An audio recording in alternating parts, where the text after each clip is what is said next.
Gracias Henry, Alfonso, gracias a ustedes por estar aquí. La idea de hoy es aprovechar el Mundial y más bien usar las estampillas como un pretexto para hablar de fútbol y dar una mirada a la que creo que es la época clásica del fútbol.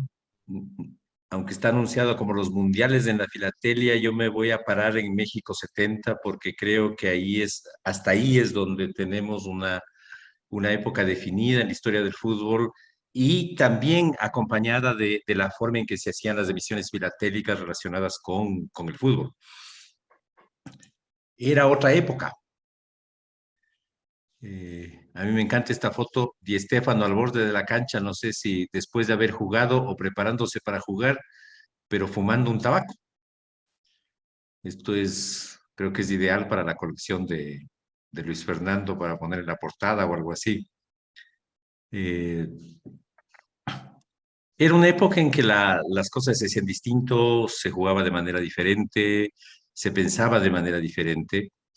Y un poco la idea de ahora es, a propósito del fútbol, ver algunas estampillas y ver cómo era esa manera de hacer y entender eso que vamos a volver a vivir a partir del domingo, el Mundial de Fútbol.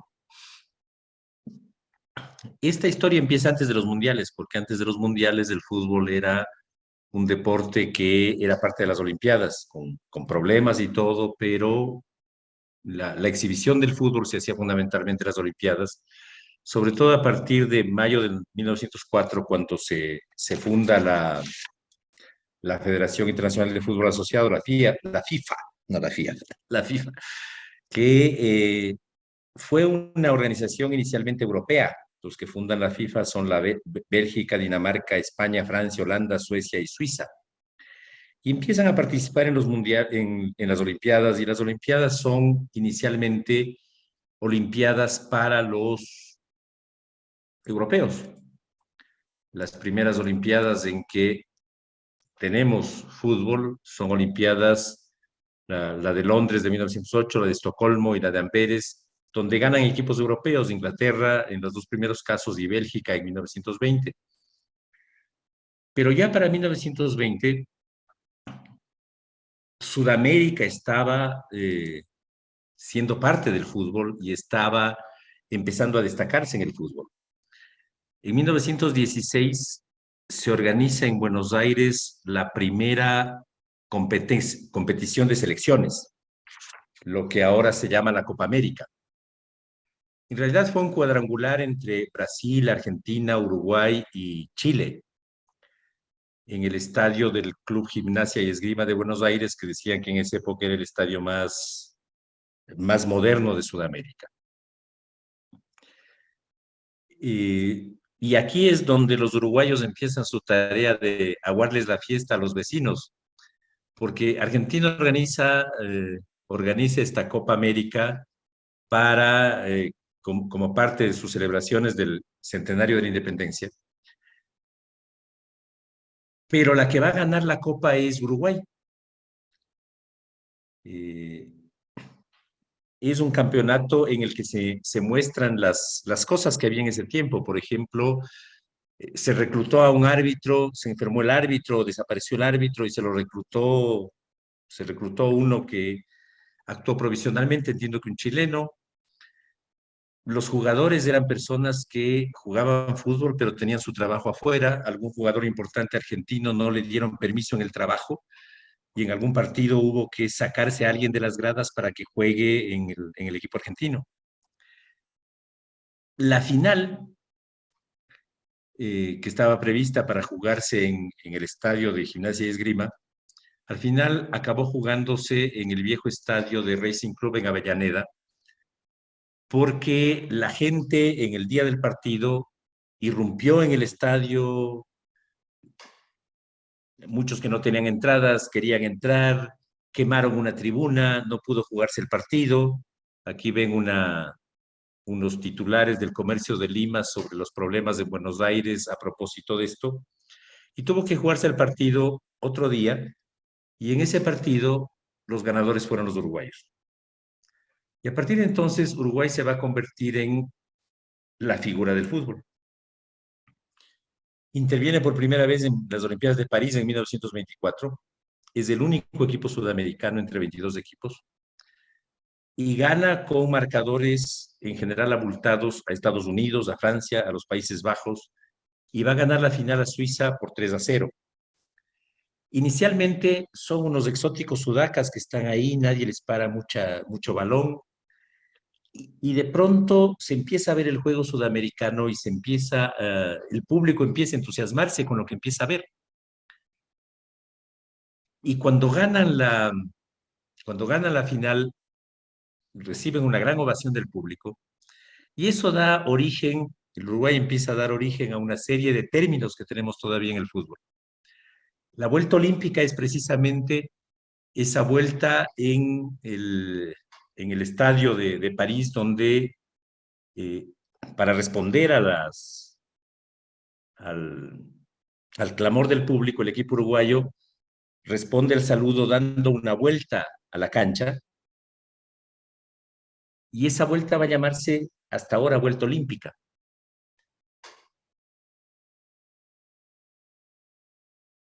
Después de esta Olimpiada, vamos a tener es otra cosa que se llama gol olímpico, que en realidad no es un gol uruguayo, sino es un gol argentino. Los uruguayos fueron los que habían anotado un gol desde la esquina, en un córner, y se los anularon porque el reglamento no lo permitía.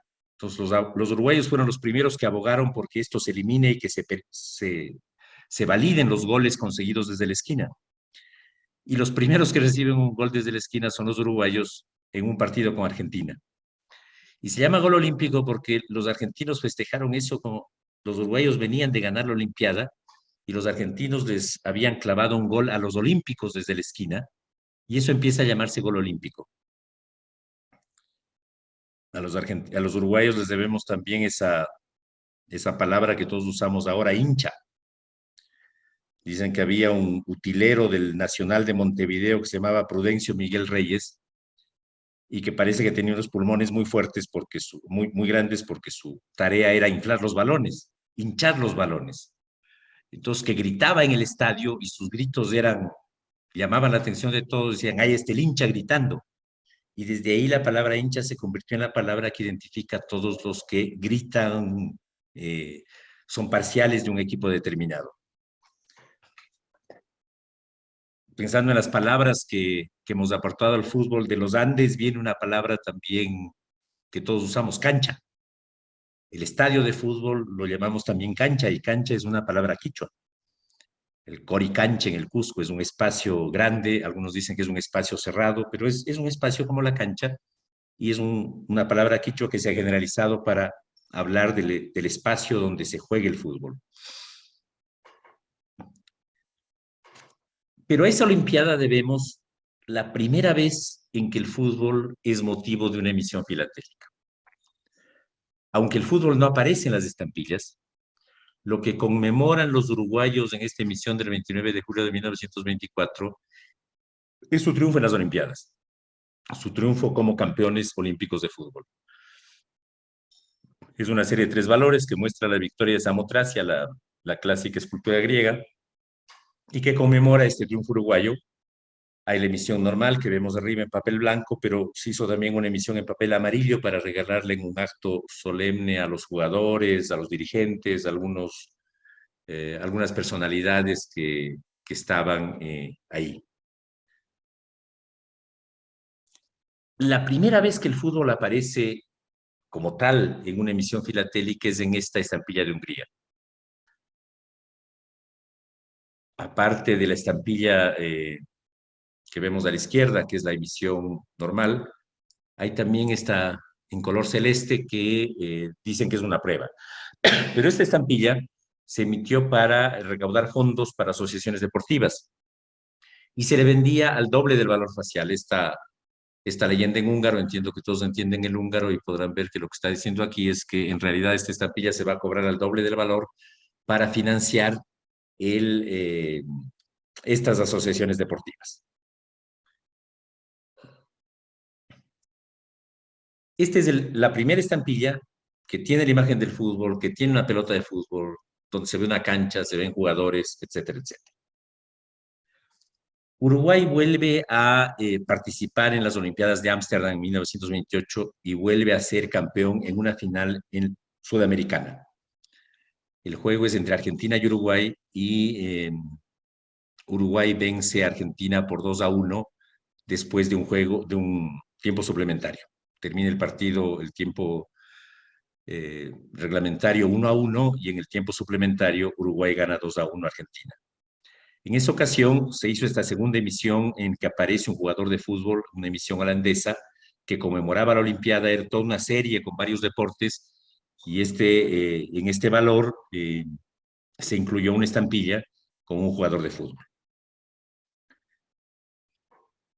También Uruguay conmemoró el triunfo en estas Olimpiadas con esta que a mí personalmente me gusta bastante. Es una estampilla con un arco formado por unos troncos de árbol, el sol que nace al fondo, las pelotas de fútbol en la esquina. La pelota de fútbol me parece que puede ser un buen motivo de una colección temática. La historia de la pelota, cómo ha ido evolucionando, las formas que ha tenido, etcétera, etcétera. Y creo que hay material bastante en la filatelia como para ver eso. Estos tres valores se emitieron el 29 de julio del 28, que fueron los 4 años exactos desde la emisión anterior, esta que habíamos visto que conmemoraba el primer triunfo uruguayo en las Olimpiadas. En las Olimpiadas de Amberes, perdón, en estas Olimpiadas de Ámsterdam, el Comité Olímpico decide que en la siguiente Olimpiada, que estaba prevista para realizarse en Los Ángeles, el fútbol solo no iba a jugarse.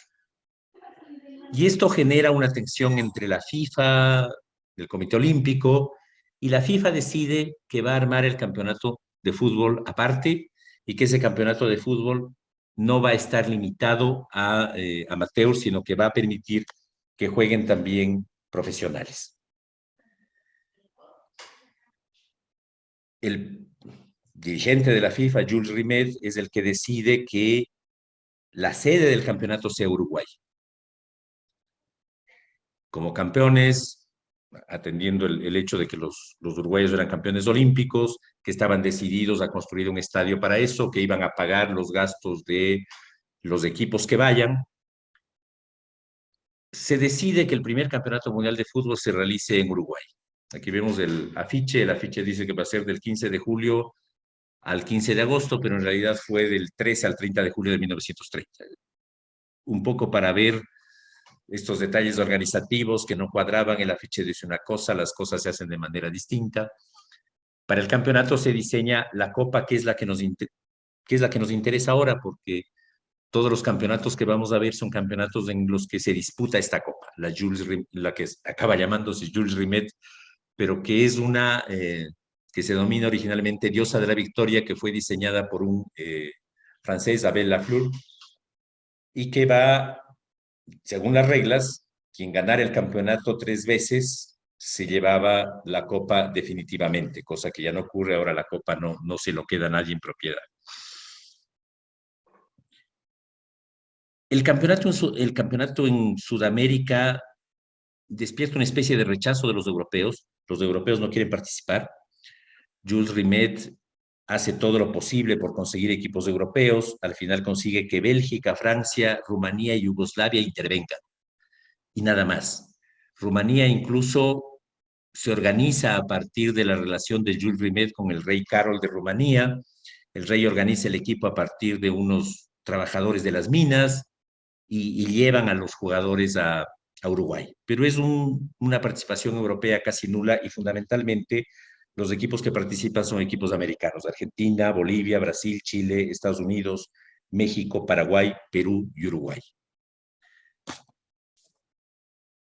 El campeonato se inicia el 13 de julio. No se inicia en el estadio Centenario, que era Uruguay construyó un estadio, el Centenario de la Independencia de Uruguay construyó este estadio que se va a llamar Centenario, pero no estuvo terminado para el día de la inauguración y el campeonato se juega en otros estadios, en el Estadio Gran Parque Central del Nacional y en el Estadio Pocitos de Peñarol.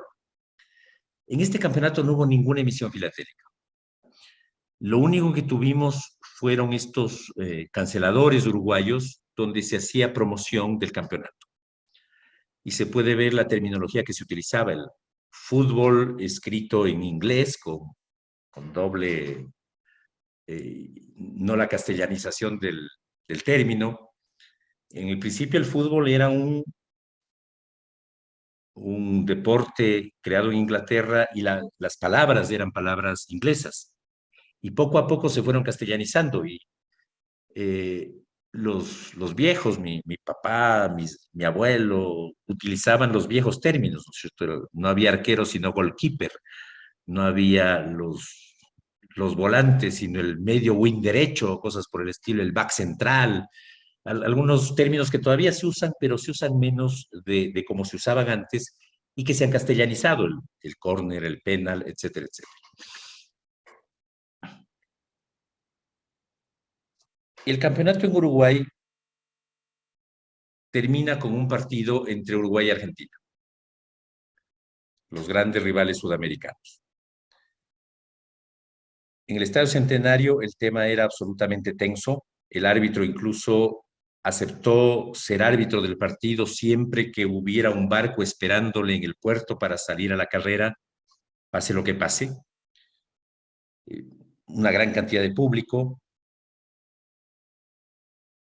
Y cuenta la historia, dicen por ahí que cada equipo llegó con sus balones, cada uno quería, los argentinos querían jugar con su balón y los uruguayos querían jugar con su balón, y al final lo que se decidió es que se usen los dos balones medio tiempo, medio tiempo.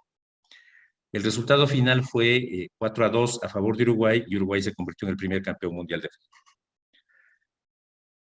Como les decía, no hubo ninguna emisión filatélica, hubo que esperar al 2 de mayo de 1984 para que Uruguay emita esta estampilla que vemos aquí, en la que conmemoró ese campeonato, recordó el Mundial de 1930. Eh, Cosas interesantes en este Mundial abre ya espacio para una serie de temas en relación con el fútbol y empiezan a aparecer emisiones filatélicas relacionadas con el fútbol. Bulgaria emite estas dos estampillas en 1931 y 1933 a propósito de los Juegos Balcánicos. Y después vamos a ver cómo poco a poco las emisiones filatélicas, las emisiones estampillas van incrementándose conforme va creciendo este tema de los mundiales. Para el segundo mundial se escoge como sede a Italia. Italia estaba gobernada por el fascismo. A Mussolini no le gustaba mucho el fútbol, no era algo que le entusiasmara, pero tenía el olfato suficiente como para darse cuenta de el peso político que podía tener y la manera en que podía movilizar a la gente. Y convirtió al campeonato de 1934 en un espacio político. Incluso llegó a decir que los jugadores eran soldados al servicio de la causa nacional. El campeonato se jugó entre el 27 de mayo y el 10 de junio. Desde ahí empezó a organizarse con 16 países. En este caso jugaron 3 países americanos. Uruguay se negó a participar por el boicot que sufrió de los europeos. Es el único caso en que el campeón reinante no defendió su título en el campeonato siguiente. Italia tenía un muy buen equipo. Estaba dirigido por un personaje que se llamaba el viejo maestro, Vittorio Pozzo, que había inventado una forma de fútbol que se llamaba el método, un fútbol al que después nos acostumbraríamos, una defensa cerrada, eh, contragolpes rápidos, y reclutó para jugar a sudamericanos de ascendencia italiana, argentinos y brasileños. Argentinos que jugaron la final contra Uruguay, jugaron en este mundial como parte del equipo italiano. Los años 30 eran años de tensión política, el socialismo contra el fascismo, y esto se expresó en un partido específico, el partido entre la España republicana y la Italia fascista. Se llamó ese partido la Batalla de Florencia, fueron 2 partidos. El un partido muy violento, con muchos lesionados, el 31 de mayo de 1934, en el que al final Italia resultó ganador. Se dice que gracias a un arbitraje escandaloso. La final, antes, es la primera ocasión en que hay una gran serie de estampillas para conmemorar el Mundial. Esta serie italiana donde hay jugadores, donde aparecen por primera vez estadios de fútbol y que después fue resellada para servir en el correo de las Islas Italianas del Egeo y se hizo una emisión adicional para las colonias italianas. Tenemos un total de, son 2, 4, 6, 8, 9, otras tantas, más de 20 estampillas de una sola serie dedicadas al Mundial de Fútbol. Hasta aquí teníamos series únicamente emitidas por los países anfitriones del Mundial. Y lo que se destaca aquí son estas estampillas donde se ve claramente la idea que estaba detrás de todo, el jugador de fútbol haciendo el saludo fascista. La final de ese campeonato se jugó en el estadio del Partido Nacional Fascista el 10 de junio. El equipo contrario era Checoslovaquia, es la primera vez que se jugó un tiempo suplementario. El primer tiempo terminó sin goles y cuentan que el entrenador Pozzo recibió un mensaje de Mussolini mientras estaban en el descanso. Mussolini le decía, usted es el único responsable del éxito, pero Dios le ayude si llega a fracasar. El entrenador transmitió esto a los jugadores, les hizo saber que perder significaba pasar las cosas muy mal. Y en el segundo tiempo, las cosas se pusieron tensas e Italia casi pierde. Checoslovaquia anotó un gol. Casi enseguida, una jugada de Checoslovaquia termina con la pelota en el poste, pero Italia logra reaccionar y anota 2 goles y logra ganar el partido.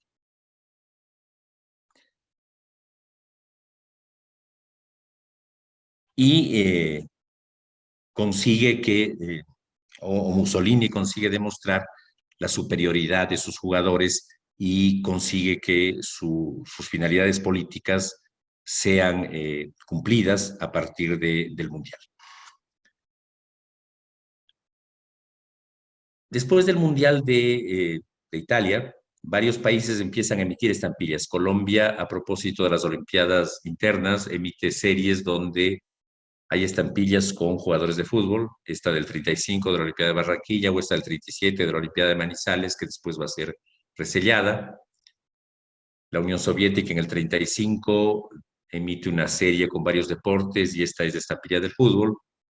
Y Bulgaria es el primer país que, sin ser anfitrión de un mundial, emite una serie completa de estampillas dedicadas al fútbol, en este caso al Campeonato de Fútbol de los Balcanes. Y otra vez puede verse aquí el saludo del jugador con la pelota en la mano izquierda, que muestra la manera en que el fútbol estaba impregnado de política en estos años 30.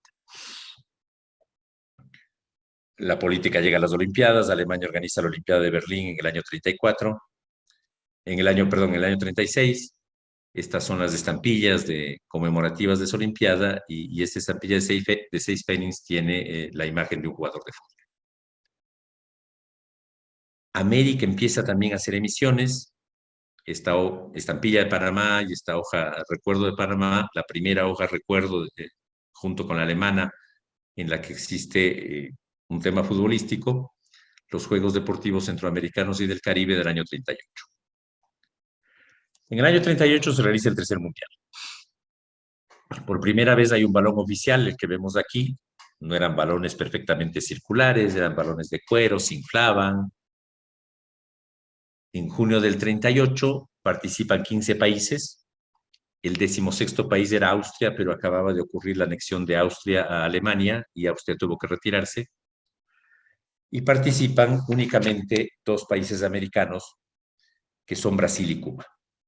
Y este mundial va a ser el mundial en que empieza a presentarse el fútbol brasileño, el jugador que se destaca en el Brasil es Leónidas da Silva. A diferencia de Italia, Francia emitió solo una estampilla. Esta bonita estampilla azul que vemos aquí, el 1 de junio de 1938, y no hubo más emisiones en relación con este mundial. Este fue llamado el menos mundial de los mundiales precisamente porque hubo un boicot de los países americanos, no querían participar en el tema, porque el mundial debía haberse realizado en América. El candidato era Argentina, había una regla de alternancia, Europa-América, Europa-América, pero Jules Rimet quería que el mundial sea en su país y le quitó la sede a Argentina. Entonces los países americanos protestaron y solo Brasil y Cuba asistieron a este mundial. Leónidas da Silva fue el jugador destacado del Brasil. Hubo un partido contra Polonia en el que llovió mucho, la cancha se llenó de lodo y Leónidas lo que hizo es sacarse los zapatos y jugar descalzo. En un partido en el que Brasil se impuso a los polacos por 6-5 después de una prórroga de vencido el tiempo reglamentario. Otra vez Mussolini interviene en el tema. La final es entre Italia y Hungría. Mussolini antes del partido le manda un telegrama al entrenador con 3 palabras: vencer o morir, que era un mensaje absolutamente claro. El partido termina 4-3, Italia le gana a Hungría, y alguno de los jugadores húngaros dijo alguna vez que no le costaba tanto haber perdido porque su derrota había salvado la vida de 11 personas.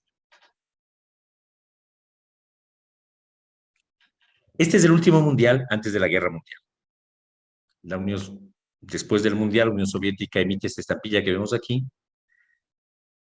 y entramos en la guerra. El 1 de septiembre de 1939, Alemania invade Polonia. El fútbol se sigue jugando. Con la guerra desatada, siguen habiendo campeonatos, siguen habiendo partidos. Varios países emiten estampillas relacionadas con el fútbol. Esta hermosa serie de Costa Rica, de la que nos habló Alfonso Molina el Bueno hace algún tiempo. Aquí está el enlace de la conferencia en mi oficina. Estas series de Turquía, otra vez se ve la pose militar de los jugadores. Esta estampilla de Eslovaquia. Y varias estampillas de países como Rumanía, Bulgaria, Guatemala. Y esa estampilla nicaragüense que es interesante porque si lo vemos bien, es una serie dedicada a la 10ª Serie Mundial de Béisbol y lo que aparecen son varios deportes, entre esos del fútbol. Entonces, tenemos una estampilla en que se conmemora el béisbol, pero lo que se ve es un jugador de fútbol. Durante la guerra, la copa está en manos de los italianos, que son los últimos que han ganado el mundial. Estaba guardada la copa en un banco italiano. Cuando Alemania ocupa Italia, el vicepresidente de la FIFA, que era el dirigente italiano, este señor Ottorino Barassi, va y retira la copa del banco. Los alemanes llegan al banco, quieren llevarse la copa, pero ya no había, pierden la pista. Y Ottorino Barassi durante toda la guerra mantiene la copa guardada en una caja de zapatos debajo de su cama. Ahí se conserva la copa y de ahí va a entregarse a los organizadores del siguiente mundial.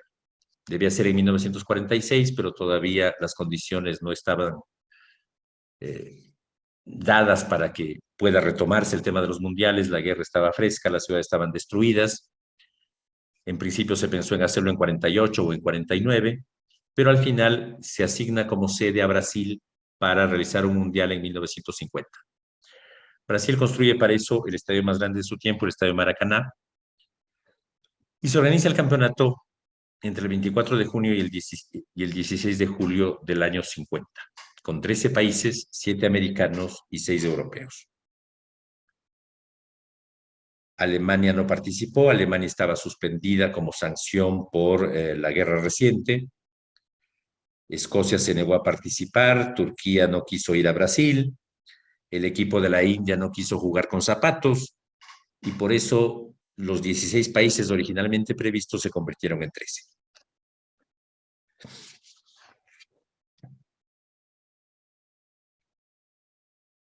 Brasil conmemoró el inicio del campeonato con esta serie de 3 estampillas. Una incluye el estadio que se había construido y que todavía no había terminado cuando se inició el Mundial. Siguió en obras mientras los partidos continuaban. El campeonato estaba hecho para que gane Brasil. Era un campeonato en el que el sistema no era el que conocemos ahora, sino el típico sistema de puntos.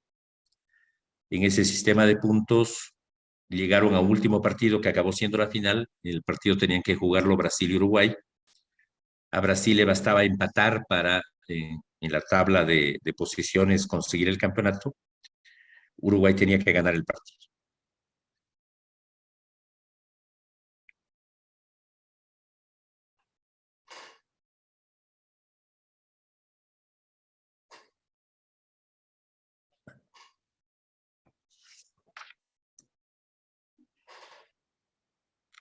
La final entonces fue esta final entre Uruguay y Brasil.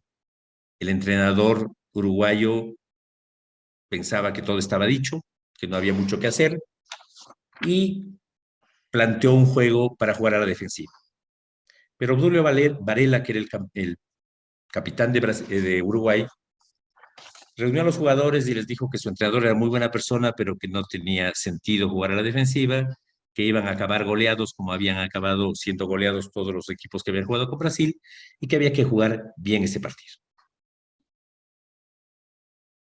Plantearon una alineación ofensiva y en esa alineación ofensiva al final acabarían ganando el partido.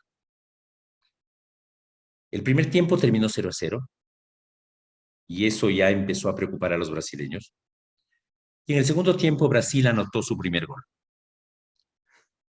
Obdulio Varela, él después contaba que lo hizo a propósito, tomó la pelota del arco, con toda parsimonia lo llevó a media cancha, empezó a discutir con el árbitro, un supuesto fuera de juego, que además era un diálogo de sordos porque el árbitro era inglés, Varela le reclamaba en castellano, el árbitro no sabía inglés, no sabía castellano, pero logró lo que quería, que era bajar las tensiones y bajar el empuje de los brasileños.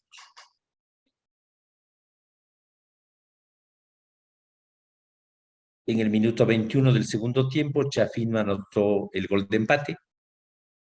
Y en el minuto 34, Guilla recibió una pelota de Julio Pérez, se pasó a la defensa brasileña, hizo el amague de que iba a dar un pase.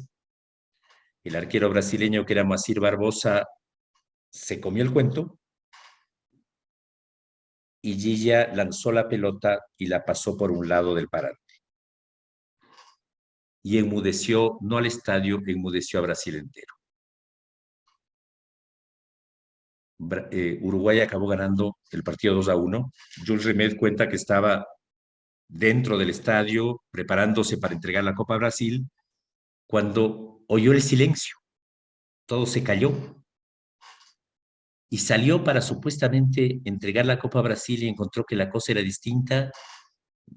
No sé cómo encontró al capitán del equipo uruguayo, le entregó la copa sin poder decir ninguna palabra, sin dar ninguna felicitación y casi clandestinamente la copa pasó a manos de los uruguayos. Cuenta la historia que Obdulio Varela se pasó toda la noche de bar en bar bebiendo con los brasileños y abrazado con ellos, no sé si lamentando la derrota de los brasileños o pensando en el triunfo que habían conseguido. El mismo,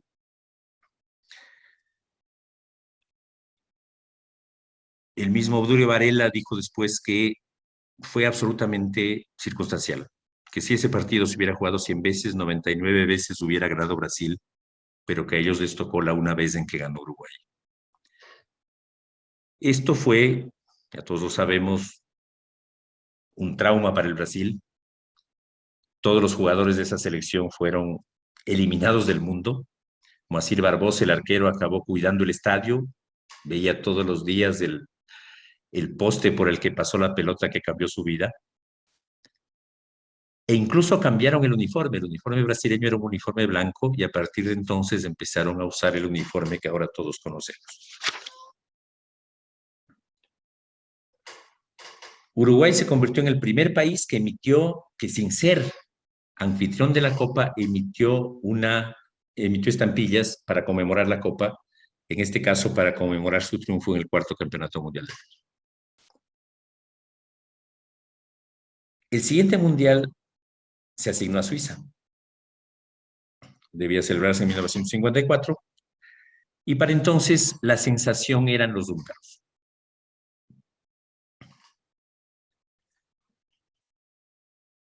El equipo húngaro se llamaba Aranixapat, el equipo de oro.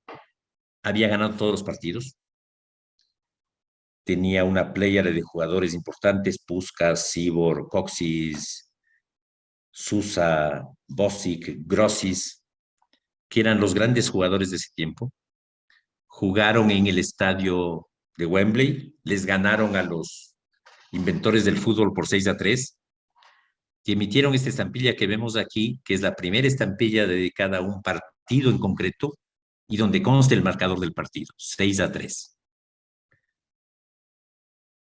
Los húngaros venían sin haber perdido jamás un partido.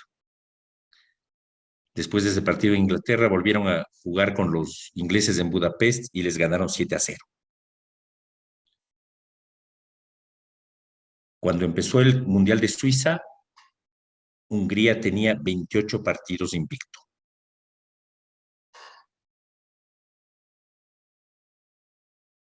En Suiza, como sede del Mundial, emitió esta estampilla donde se ve clarito el tipo de pelota que se usaba en ese tiempo. Esta única estampilla en la que además se conmemoraba el cincuentenario de la creación de la Federación de Fútbol. Hubo dos partidos fundamentales en este Mundial. El del 27 de junio del 54, el que acabó llamándose la Batalla de Berna, un partido absolutamente brusco, con expulsiones, hubo 3 expulsados, botellazos, golpes, antes del partido, después del partido, dentro de la cancha, fuera de la cancha. Hungría se impuso a Brasil al final por 4-2. Un reportero inglés dijo que nunca había visto en su vida golpes tan crueles. Esta batalla de Berna terminó con Hungría avanzando en las posiciones hasta que llegó a la final frente a Alemania.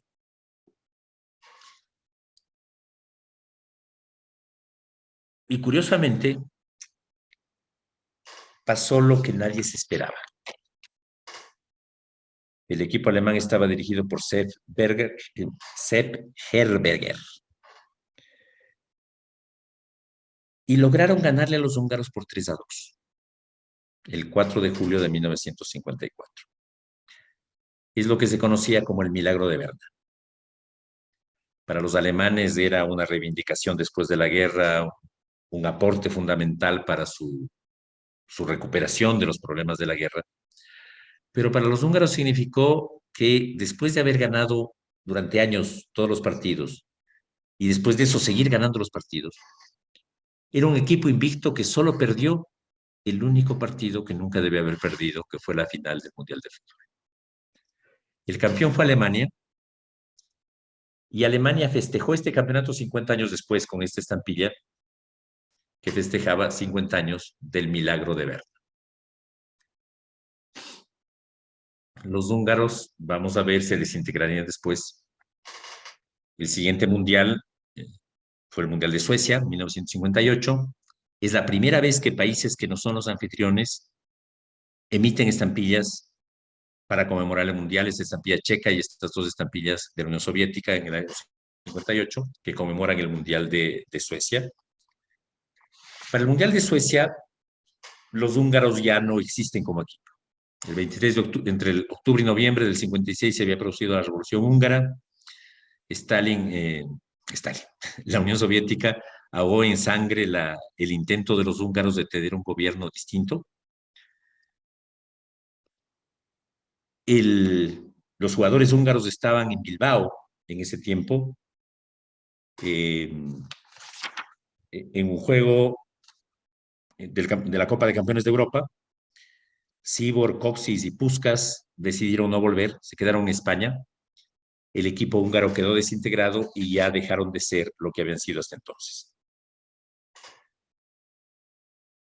Suecia emitió esta serie de 3 estampillas, estas bonitas estampillas, y además las utilizó para estos cuadernillos, estos booklets, la primera vez que estampillas dedicadas al fútbol se utilizaban en booklets.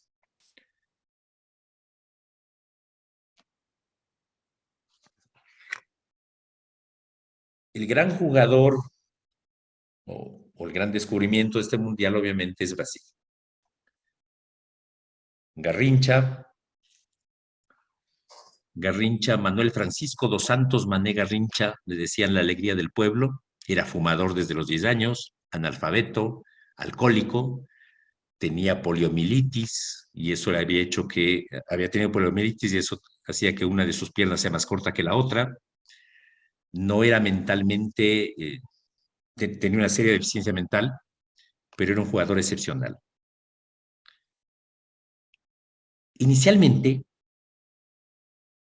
Brasil no alinea a los jugadores negros. Y lo que hay es una rebelión del equipo contra el entrenador. Y el equipo es el que decide la alineación después de una derrota. Y a partir de entonces, la alineación de los jugadores es la que se utiliza. Y ahí empezamos a conocer a las que serán después figuras del fútbol. Pelé, que tenía 17 años. Esto de Pelé era algo que le dijo la mamá. Estaba dedicado al fútbol, no vas a lograr nada, vas a ser un Pelé, un don nadie. Pelé se convierte en la figura a partir del Mundial de 1956, 58, perdón. Hay un comentarista español, don Pedro Escartín, al que le parecía escandaloso que los jugadores se subleven, y lo que él advirtió es que esta rebelión de los jugadores lo que iba a producir es que Brasil no llega a ninguna parte. Y eso no podía producir nada útil. Pero en este mundial los brasileños inventan eso que llamamos el juego bonito, el jogo bonito. Y llegan a la final con Suecia y ganan la final a Suecia por 5-2. Parece que fue una exhibición impresionante de fútbol. Para esa época, ya desde el Mundial de Suiza, los partidos se televisaban, cada vez se ampliaba más la difusión del deporte. Y hay un jugador sueco, el mediocampista sueco Sige Parlich, que acaba diciendo, después del quinto gol, teníamos ganas de aplaudir. Brasil conmemora su primera copa con esta estampilla en la que por primera vez aparece en una estampilla la Copa Gilles Rimet.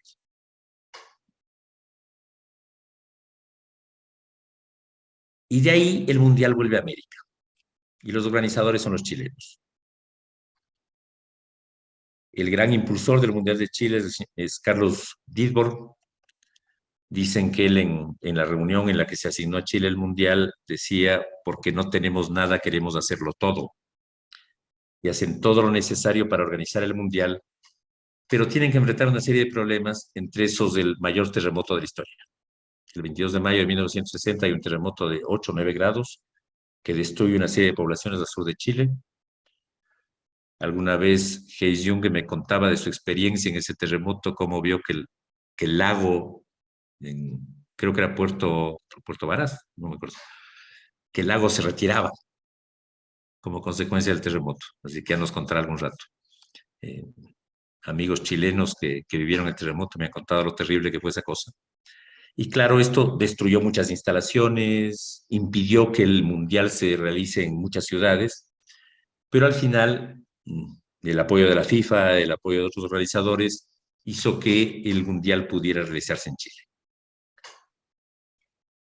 Por primera vez, varios países primero habían emitido ya estampillas en relación con los Juegos Olímpicos de Roma, en que el fútbol ya empieza a ser un deporte considerado, y después emisiones dedicadas expresamente al Mundial de Chile.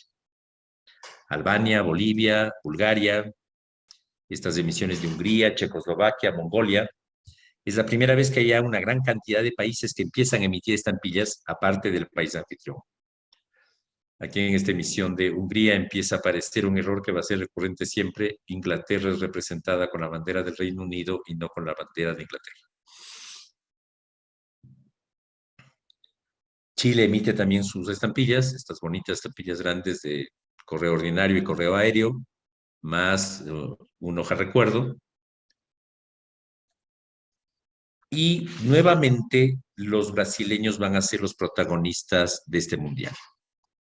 En este mundial por primera vez se aplicó el sistema del gol diferencia para evitar empates, para reducir los empates y los juegos adicionales y los partidos adicionales, etcétera, etcétera.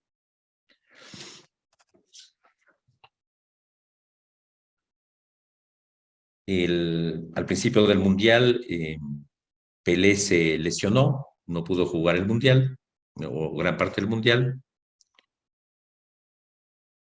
Un jugador brasileño que había sido campeón en Suecia, José Mazzola Altafini, fue campeón en Suecia, pero fue reclutado por el equipo italiano. Es la última vez que la FIFA permitió que quienes habían jugado en el equipo de un país puedan jugar en el equipo de otro país, y perdió la oportunidad de levantar 2 veces la copa. Un suceso importante aquí fue la que se llamó la Batalla de Santiago, el partido entre Italia y Chile. Italia había sido uno de los grandes opositores a que el Mundial se realice en Chile. Decían que era un país subdesarrollado, que no podía hacer nada, que eran unos incapaces de armar el tema, y los chilenos estaban muy dolidos de eso. Y eso generó un ambiente muy tenso que llevó a que el partido sea un partido con expulsiones, golpes y jugadores italianos presos después de armar grescas en el partido. En las semifinales, Brasil jugó con Chile. Aquí hay un suceso bien simpático. Garrincha estaba siendo fauleado, se enojó, le pegó a un jugador chileno y el árbitro le sancionó. El árbitro era un señor Arturo Yamazaki. Y Garrincha pensó que era japonés y empezó a insultarle en portugués, pensando que no le iba a entender. Pero el japonés era un japonés peruano y le entendió todo. Y obviamente la sanción fue peor.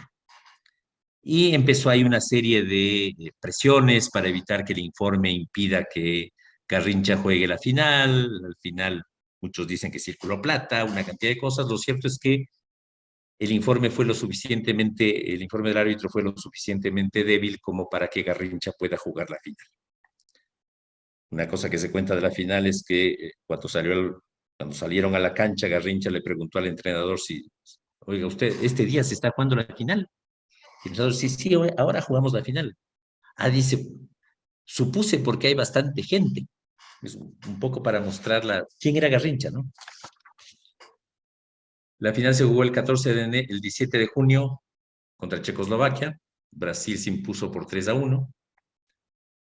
Y en enero del 63 conmemoró este segundo campeonato con esta estampilla, Bicampeonato Mundial de Fútbol 1962. El siguiente mundial se encargó a los creadores del fútbol, a los ingleses. Dicen que mucho influyó el hecho de que el presidente de la FIFA era inglés. Se realizó en julio de 1966. Va incrementándose la participación de equipos, siguen siendo 16 países, esta vez tenemos 5 americanos, 10 europeos, un asiático. Lo que siempre se dijo de este mundial es que fue un mundial hecho a la medida de los ingleses. Los arbitrajes fueron arbitrajes dudosos. Siempre que jugaban los brasileños, el árbitro era inglés. Tenían problemas para el juego. Es el primer mundial en que empiezan a aparecer estos que después van a ser tradiciones en los mundiales. El primer mundial que tiene una mascota. El león Willy, que tiene una camiseta con la bandera no inglesa, sino con la bandera del Reino Unido. y que deja sentar una tradición que después van a seguir todos los mundiales.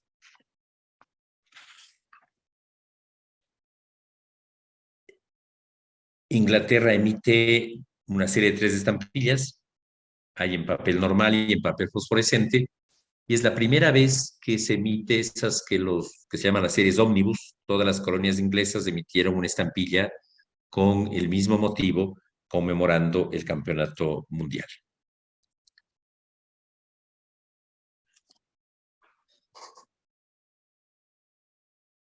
Corea del Norte jugaba con Italia, uno de los campeones.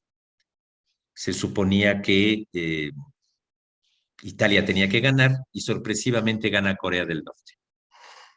Tan sorpresivamente que los coreanos tienen que buscar dónde quedarse porque habían tenido todo previsto, los pasajes pagados y todo para después de ese partido regresar. Tuvieron que conseguir hotel, quedarse unos días extras, e incluso el gobierno de Corea del Norte había enviado a 12 personas para que les alienten, para que estén en las tribunas y alienten al equipo. Corea va a acabar derrotada por el equipo que era sensación en ese mundial, el equipo de Portugal, el Portugal de Eusebio.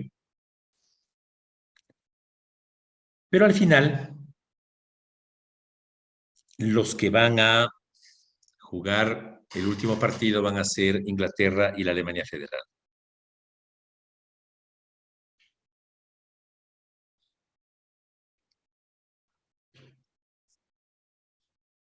El ganador es Inglaterra, 4-2 después de un tiempo suplementario.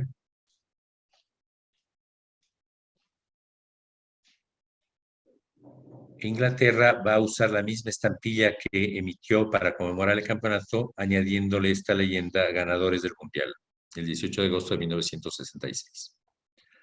La reina entregando la copa, los ingleses recibiendo la copa. Probablemente son los campeones más, no diré cuestionados, pero siempre queda la idea de que este mundial se hizo para que ellos pudieran tener una copa. El último mundial de esta época va a ser el Mundial de México. Otra vez le quitaron la sede a Argentina, se la llevó a México. Argentina no tuvo la sede del 34 porque se la dieron a Italia, perdió la del 40, perdón, la del 38 porque se la dieron a Francia. El 42 no estaba previsto que sea ahí, vino la guerra. En el 62 le ganaron los chilenos y ahora se la quitaron los mexicanos.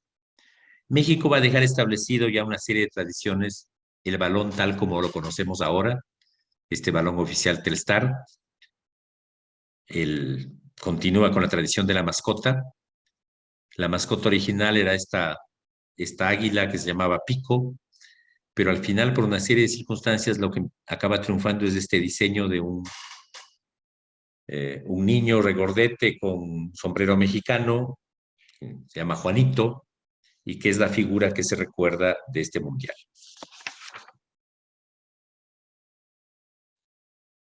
Un antecedente de este mundial fue la guerra del fútbol entre El Salvador y Honduras. Había una serie de temas adicionales, pero en las eliminatorias dieron motivo para que se inicie un conflicto bélico que después fue negociado por la Organización de los Estados Americanos para que no avance. México emite por primera vez, y esto va a ser tradición después, una serie preparatoria en agosto del 19, estas dos estampillas de arriba, y después la serie propiamente del Mundial en mayo de 1970. Es el primer Mundial que se juega en altura, a más de 2.000 metros de altura. Aquí se establece el sistema de tarjetas, la tarjeta amarilla, la tarjeta roja. Se autorizan los cambios. Antes solo se autorizaba que el arquero pueda ser cambiado si es que sufría alguna lesión. Ahora se autoriza el sistema de cambios. Es el único mundial sin un solo expulsado. Se jugó limpiamente, no se expulsó a ninguna persona, solo hubo tarjetas amarillas, la tarjeta roja no se sacó en ningún caso.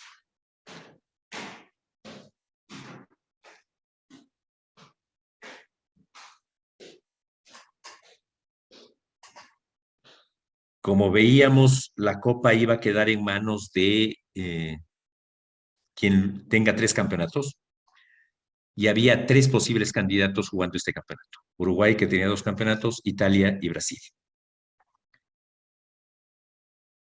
Uruguay, Uruguay jugó con Brasil y Brasil eliminó en este partido. Bueno, este es el primer mundial que se transmite por televisión a todo el mundo. Y es el primer mundial que muchos recuerdan. Y aquí hay una escena que a mí me encanta, que justo en este partido entre Uruguay y Brasil, Pelé avanza, supera al guardameta, met- mete la pelota hacia adelante del guardameta, le supera al guardameta y cuando está solo frente al arco patea y no entra el gol. Pelé se jala el gol frente al Uruguay. Y la jugada es una jugada hermosa. No necesita haber entrado el gol. La jugada era una jugada excepcional.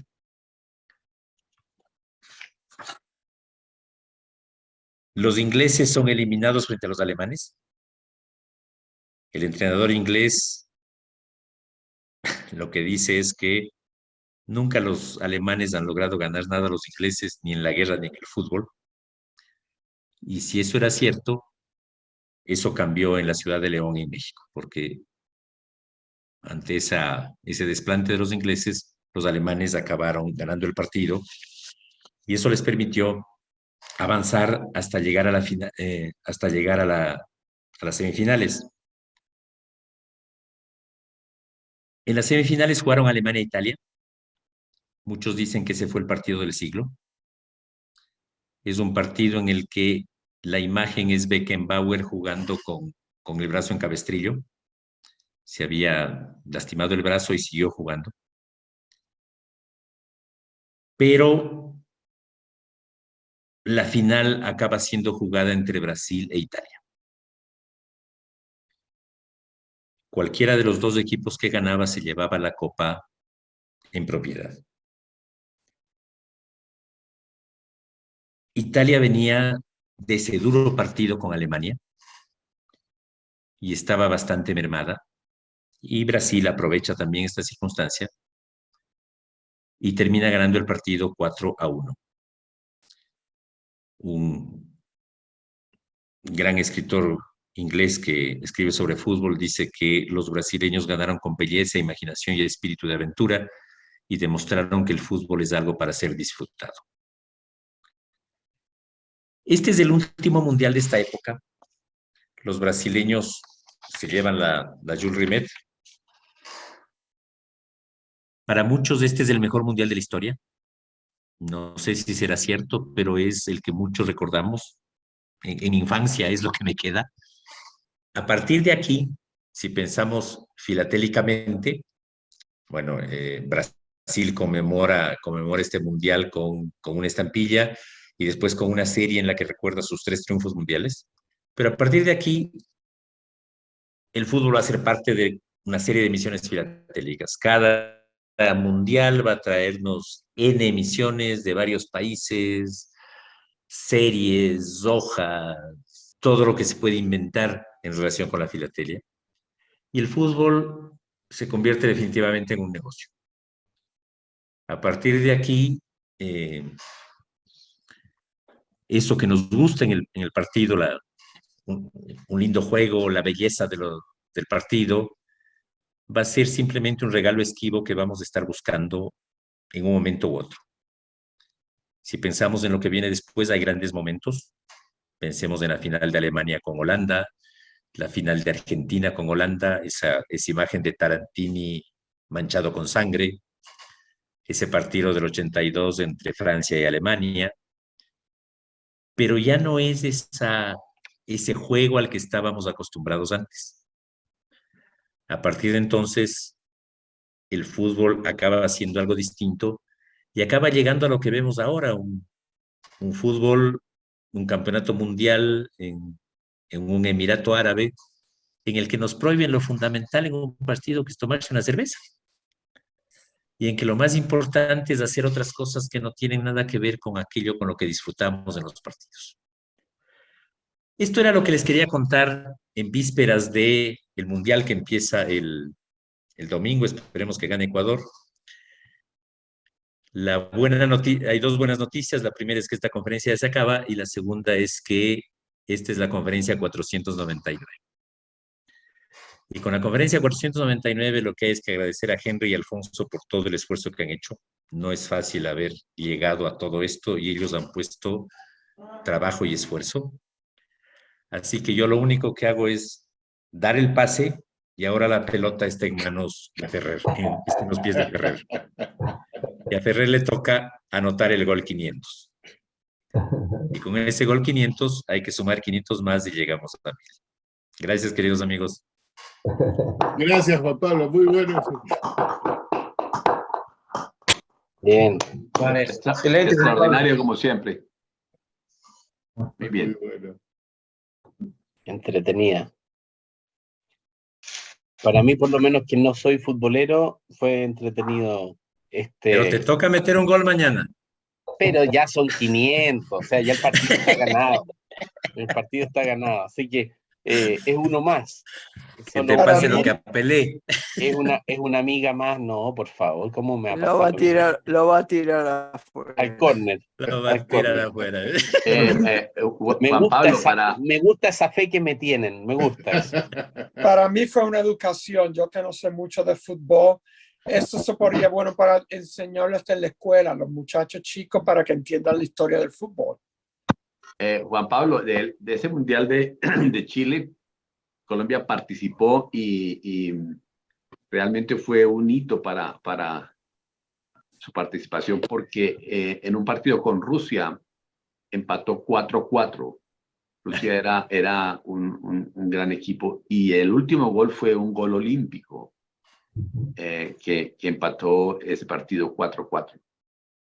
Por supuesto no pasamos ni a eliminar ni nada, pero sí fue muy importante lo del empate con Rusia y el gol olímpico. Y las siglas de la Unión Soviética en ruso eran CCCP. Sí, sí. Y a partir de ahí decían, con Colombia casi perdemos. Sí, claro. Cierto. Esa no la sabía, está buena. Otros comentarios de ahí, por ahí. Justo yo de casualidad, hoy día fue pura casualidad, en la mañana estaba viendo cómo está el canal de vistas y todo de nuestro canal en YouTube, y salió justo un homenaje que le estaban haciendo a los mundialistas peruanos del 70, porque, bueno, esa fue la mejor selección del Perú. Claro. Y le aguaron la fiesta a los hermanos argentinos, ¿no? En la Bombonera. Oblitas.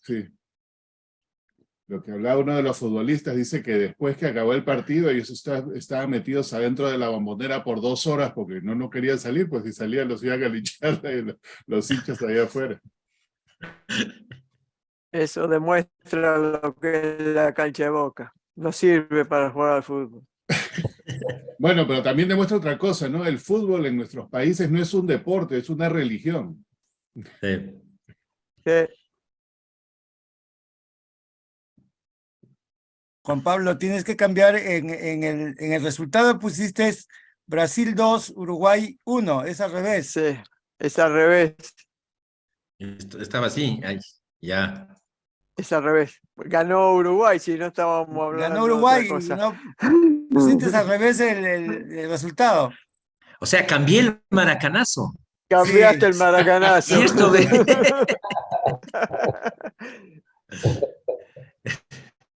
Yo jamás te podría haber hecho una Es cosa como la que te están haciendo, Juan Pablo. Reinaldo me dijo que ponga así, no sé por qué. ¿Qué te prometió, Juan Pablo? Ya está cambiado para...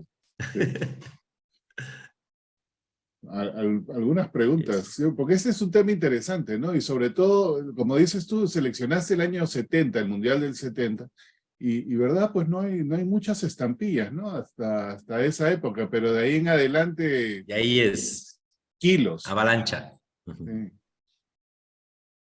Y lo interesante hasta es los que, 60 puedes seguir estampilla por estampilla todo lo que es de fútbol, después ya te pierdes.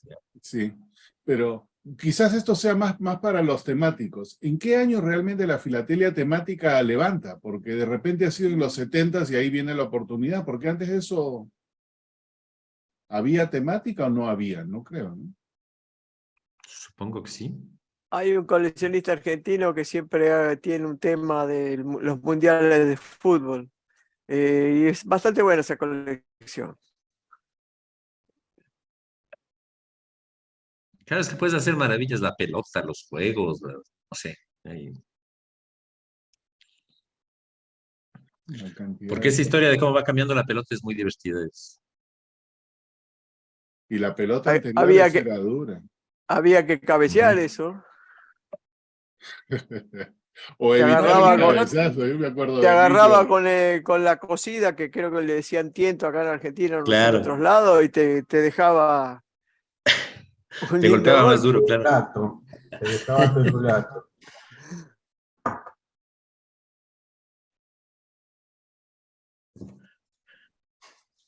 Así que a disfrutar del mundial, amigos. Así Sí. es.